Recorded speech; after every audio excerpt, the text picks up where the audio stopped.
PRWeek Awards, our annual celebration of the best campaigns, companies, and individuals in the industry. I think we had about 800 campaigns this year, and entries this year. And nobody knows except PRWeek staff who the winners are until tonight. So the excitement is actually real. I have very, very simple rules. Say who you are, say which company you're representing, tell them why you're there, what your interest is, are you being paid, is there a third party, and is that person being paid? Just say why you're participating. And if that's the case, you have every bit as much of a right to be there as anybody else. Tell us about some of the new media that you guys are using and what's been successful for you now.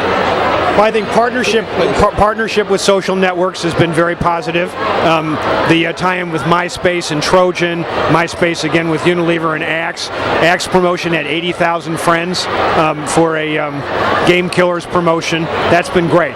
I think also the outreach to bloggers for companies like Nissan when they're introducing new products been very positive. Also for some of our tech clients, Adobe, Microsoft, others, and also on corporate reputation for companies like GE. When they had a big trade show on innovation, we talked to technology bloggers, and that worked very well.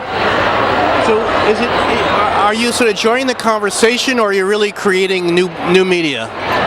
I think we're creating new media, but we're also looking at what environmental bloggers and others are talking about and trying to join the conversation. And I would say in terms of my own blog this last year, the thing that has interested me is that when we have issues that are relevant in the world. For instance, I just blogged the other day about Senator Obama and compared him to a CEO. I think people really want PR people now to participate in this discussion. We're no longer on the outside looking in. Tell us a little bit about the Wal-Mart situation. You guys have done a great job. You've taken some knocks. It's been sort of an interesting year. Tell us sort of the net for you and how you see that. I think that our work on Wal-Mart has been terrific. I think that we had 150,000 people going to WalMartFacts.com every week. It's a serious central source of information that's credible. It's constantly updated. Also, I think that the blogger outreach that we've done on environmental issues has been very important. The CFL bulb, for instance, also on the $4 prescription. Social media is just part of Wal-Mart being in this horizontal conversation, and I'm very proud of what we do for that client. Companies are under fire and under more scrutiny now than they have been in the past. Every single misstep that any one company has, it's a direct implication for other companies, so we're all being looked at in the same light. So certainly the challenge for PR is to keep putting the good news out there about what their company is doing to benefit the greater society. And so the challenge for us is to keep telling those very good, very positive stories in an environment of criticism, scrutiny, and distrust.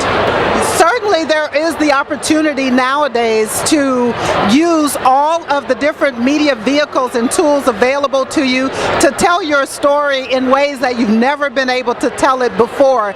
And the interesting thing is that audiences are there to hear it. So you're not forced to only work with the traditional media sources, with newspapers, with broadcast outlets, but you really can use all of the tools available to you from an online perspective to get your story out there, and we are definitely doing that as much as possible. What I tell clients is the fundamentals of communications and public relations does not change. So you go back to the basics of saying, what's your objective? What do you want to achieve? What do you want to communicate and who do you want to communicate with? And so that sounds really simple and basic, but I think that's possibly one of the mistakes that can be made right now, is the leaping into these different forms of communications without truly taking the time to understand what it is you want to achieve, because a viral video may be the perfect thing for you to do, but on the other hand, it may be a disaster. And unless you've actually figured out what it is you're trying to achieve, who you're trying to communicate with, then once you've established that, which is the fundamentals of communications anyway, then you back up and say, well, is a viral video, is a corporate blog, or is an entrance into Second Life a way of doing that? If it's not, then don't do it. Don't lose sight of why we communicate in the first place, and don't lose sight of the fact that these are just new forms of tools and new ways to get to your audience. But unless you understand why you're getting to your audience and what you want to communicate with them, then actually you may waste an awful lot of time and resource doing things that will never be effective.